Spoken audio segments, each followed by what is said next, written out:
A não ser que você esteja vivendo debaixo de uma rocha, você deve ter visto a polêmica blusa nova na Copa do Mundo do Brasil, do famoso Vai Brasa. Hoje eu quero falar desse assunto, mas não do ponto de vista de torcedor, e sim do ponto de vista de designer. Que esse fiasco dessa campanha, esse problema aqui, ele não é só estético, ele vai muito além disso, ele é estratégico. E hoje eu vou dar a minha visão para vocês.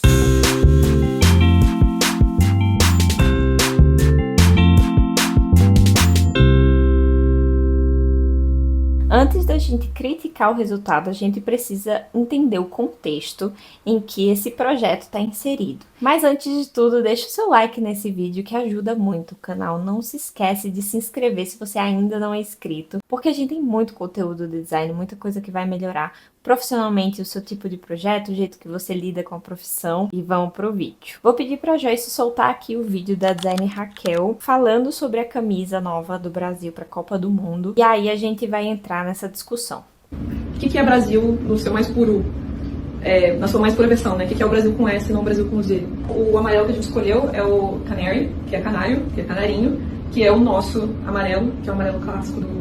Esse é um dos privilégios de poder ser brasileira trabalhando na camisa do Brasil, assim, né? Tem coisa que a gente entende, que eu até brinquei antes, para explicar isso pro pessoal de lá, que é Brasa, não é Brasil. Assim, é Brasil, mas também é Brasa quando tá jogando, né? Pra gente é muito fácil de entender. Você olha, você sabe, vai Brasa, a gente sabe o que significa. Que é uma coisa que, assim, a gente escuta nos estádios, escuta na rua, e agora os jogadores vão poder usar no corpo, carregando com eles. Mas aqui tem duas listras na lateral, e a ideia de usar a listra foi fazer uma referência à capoeira, né? Que as calças de capoeira, que a gente chama de abadá, né? Elas é como a classe, né? Tô falando errado. Sim, a categoria.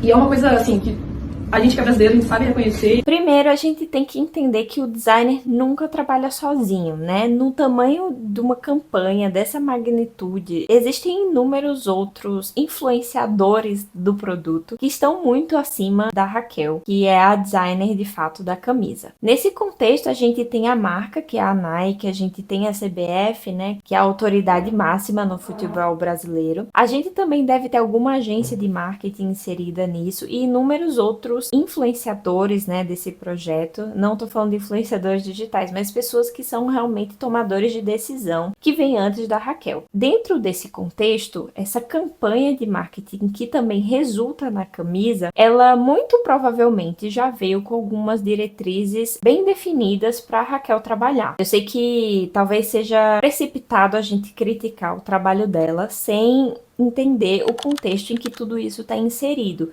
e talvez até injusto. Por isso que eu quero dividir muito bem o que era trabalho dela, o que poderia ser trabalho dela, o que não poderia ser, e o que de fato fica ou não na responsabilidade de nós como designers influenciar num projeto em si. Um segundo ponto que eu também quero dar sobre o contexto é que a gente não tem todas as informações sobre esse projeto. A gente não sabe até onde a liberdade da designer ia para criar esse produto e também o que já era fixo em relação a tanto a campanha quanto a limitações do produto mesmo. Além desse vídeo dela apresentando a camisa, que foi muito falado e muito criticado por inúmeros motivos que eu vou abordar mais tarde, eu também vi alguns comentários sobre os detalhes da camisa que são exatamente iguais a outras camisas que estão sendo patrocinadas pela Nike para a Copa desse ano. Então é o detalhe da gola que eu vi, que alguém comentou, também a listra na lateral da bermuda. Então, vendo esses dados, né, essas evidências, a gente realmente não sabe até que ponto a Raquel tinha ou não liberdade de fazer alterações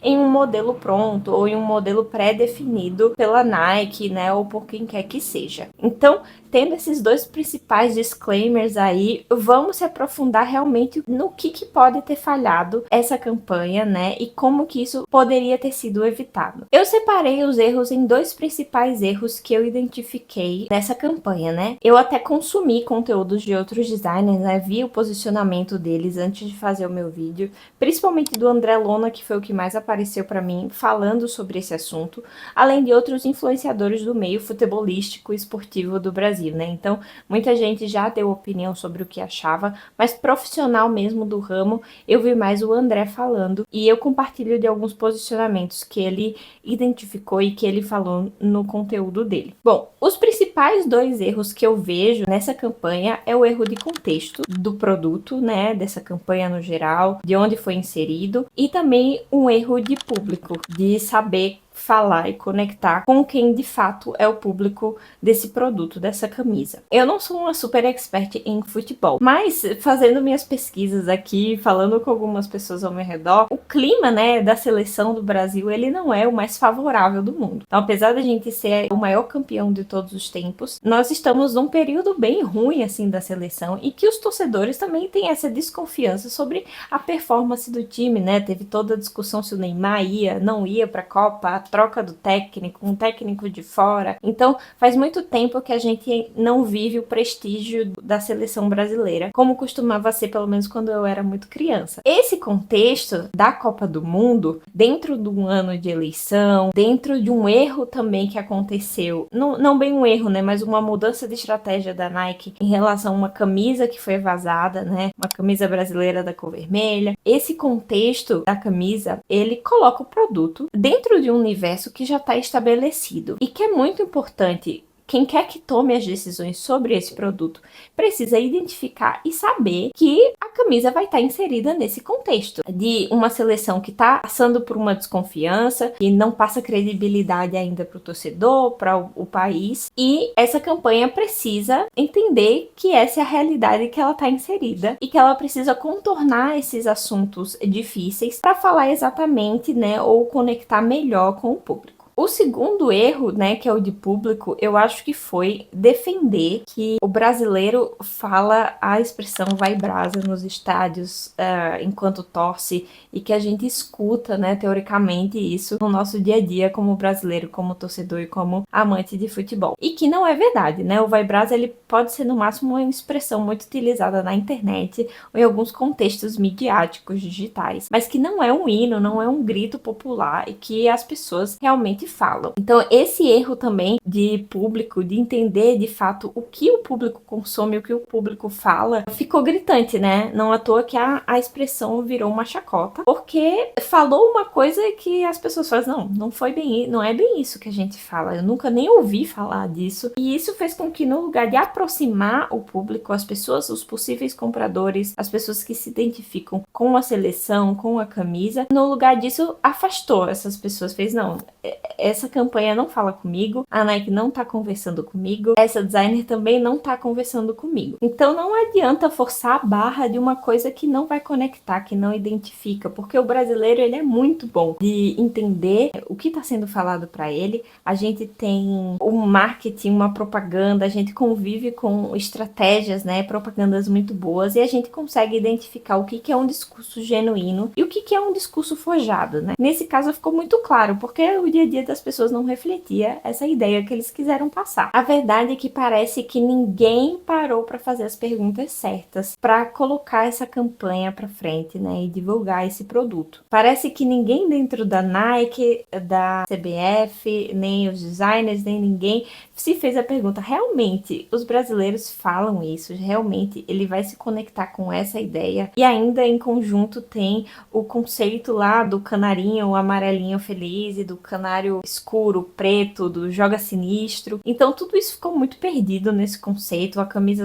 azul também que não agradou, que antes era para ser vermelha, que também não conectou com quase ninguém, ainda entrou numa confusão meio política sobre o assunto da camisa brasileira. Tá numa cor completamente diferente, que envolve, né, espectros políticos. Então, parece que ninguém parou para ver se isso realmente conversava com as pessoas que vão estar propícias a querer comprar esse produto, a querer vestir essa camisa e a torcer pelo país nesse evento que é tão simbólico e é tão importante para o brasileiro. Bom, e E a designer no meio de tudo isso, né? O que pode ser culpa, entre muitas aspas, dela e o que pode não ser na conta dela. Eu acho que um problema muito grande, provavelmente, né, a Raquel não teve muita voz ativa nesse projeto, né? Esse é um palpite meu, pela magnitude do tamanho, né? Um único designer nunca fica responsável por todos esses detalhes. Mas eu acho que o que mais gritou e o que levou a consequência para o nome dela foi o discurso no vídeo que eu coloquei aí antes. Falar do Brasil com um S, que ela enfatizou que a ideia é voltar às origens, aos símbolos, né, de identificação, aos símbolos nostálgicos da seleção. E na frase seguinte ela fala do amarelo canary, o canarinho. Assim, é óbvio que isso vai desconectar a pessoa. A gente tem que entender quem que é o brasileiro da massa, quem que é o brasileiro do povo, quem que é o povo mesmo. Será que o povo quer escutar que é o amarelo canary? E logo depois de você falar que quer falar com o Brasil com S, não o Brasil com Z, eu acredito fortemente que o canary é a palavra que a Nike dá para o amarelo canarinho. Mas aí que tá. Será que no discurso, na hora de defender o produto, na hora de apresentar, ela poderia ter pensado melhor, né, nas palavras que vão ser usadas, se vai de fato conectar ou não? Talvez aquele vocabulário, ele pode ser muito corriqueiro e comum dentro do universo dela. Só que provavelmente o universo dela não é o universo do brasileiro médio. E eu acho que foi isso. Não só a imagem dela, né, que muita gente tava associando a um Faria Lima, a um paulista, a galera do universo muito alternativo, que não conectou com o brasileiro mediano, que é o brasileiro que assiste a Copa do Mundo no barzinho da esquina, que usa a famosa cadeira com plástico, que tá ali no boteco vendo a seleção, sabe, fazendo um churrasco. Então, o discurso em si dela também não favoreceu uma coisa que já estava errada desde o princípio. Então, apesar de já vir, né, com o conceito falho do grito, do vai brasa, daquilo que não conecta, de não ver o contexto desde a campanha, que eu acho que não estava na mão da Raquel, o discurso dela e o jeito como ela se apresentou e apresentou o produto não favoreceu uma melhora desse problema que era muito mais estrutural e anterior à fase dela. Então, eu chuto assim, que ela ficou no máximo responsável pela padronagem que tá ali na tecnologia do tecido da Nike, mas eu acho que tudo culminou nessa grande polêmica que foi uma sequência de erros de posicionamento, de campanha mesmo, de conceito de marketing, de marca e de produto, e que no final caiu tudo no colo da designer, que infelizmente tá tomando todos os tomates desse fiasco que tá sendo essa campanha. E o que a gente, como designer, pode aprender dessa situação para que a gente consiga evitar tais erros que aconteceram nesse contexto? Primeiro, eu acho que tem um bom método de projeto de design, porque é justamente nas fases anteriores da criação, do desenho em si, do lápis na mão, a gente vai identificar essas problemáticas de contexto, de público, e aí as características físicas do produto em si. Então, apesar de numa campanha gigantesca, muito provavelmente vai ter outros agentes fazendo essa parte de posicionamento, você como designer, talvez vai estar fazendo um produto um pouco menor, né, em escala, precisa pensar nesse contexto para que o seu produto não esteja fora do universo daquele produto, que não esteja fora do alcance, do desejo e da identificação do seu público também. Primeiro, é isso, é ter um bom método de design. Segundo, é saber defender o seu projeto e o seu produto de uma forma coerente. Como eu falei lá no discurso da Raquel, falar do Brasil com S, depois falar termos em inglês no mesmo discurso é no mínimo desconexo. Então, além da gente precisar pensar no antes, na parte física, produtiva e técnica do produto em si, pode ser a parte, sei lá, prática ali do tecido ou qualquer outra coisa, né, de funcionalidade, a gente como designer também muitas vezes é responsável pelo discurso de apresentação do produto. E isso também precisa ser coerente do princípio ao final. Bom, eu quero saber de você o que você achou dessa campanha da Nike, se você vai comprar a camisa do Brasil, se você não vai comprar, o que você mais estranhou, né, o que você achou tão esquisito dessa campanha, e deixa aqui embaixo qual que é a sua sugestão de slogan para a campanha que você acha que iria ficar melhor do que o bendito Vai Brasa. E a gente se vê na semana que vem. Tchau!